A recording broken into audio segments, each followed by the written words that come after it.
So everyone, I tried to do a video because I'd done some research and found out basically what's behind these attacks on diaspora and why we see so many bots and so many videos with misinformation and disinformation and causing, discord, causing fights in the black diaspora. And what they essentially did was they blocked my video. They didn't strike it. What they did instead was they basically wouldn't post it. And so since they wouldn't post my video on explaining exactly who it is behind these campaigns, I'm going to put out some quote unquote what we used to call breadcrumbs for you to follow so you can see it for yourself, research it on your own.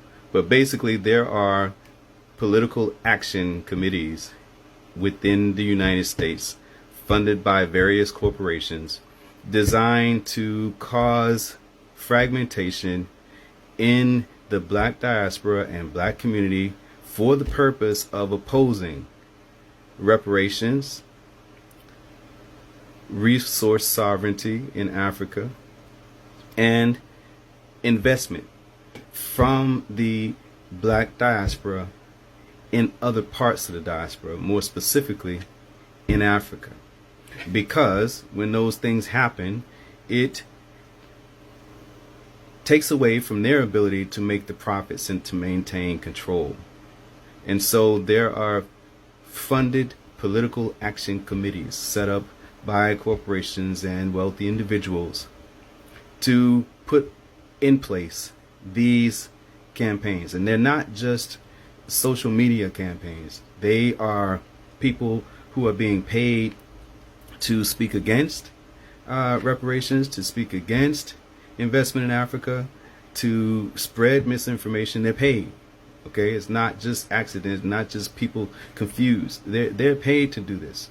There are people who are being paid to speak to Congress and to go against reparations, not just in the U.S. for Black Americans, but also to fight reparations efforts in any part of the diaspora, more specifically on the continent of Africa.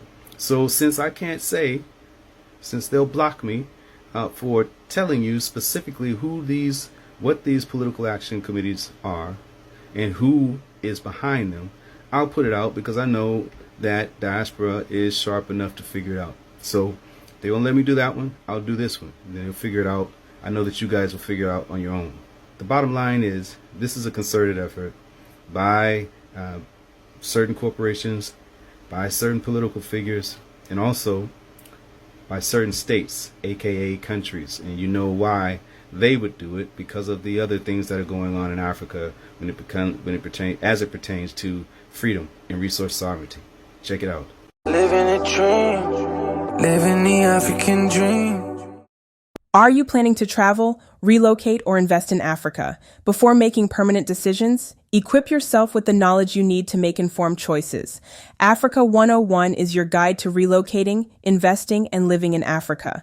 This is your essential resource, covering the basics and must-know insights to guide you confidently. Download your guide now at panafricanlifestyle.com and take the first step toward a thriving future in the motherland.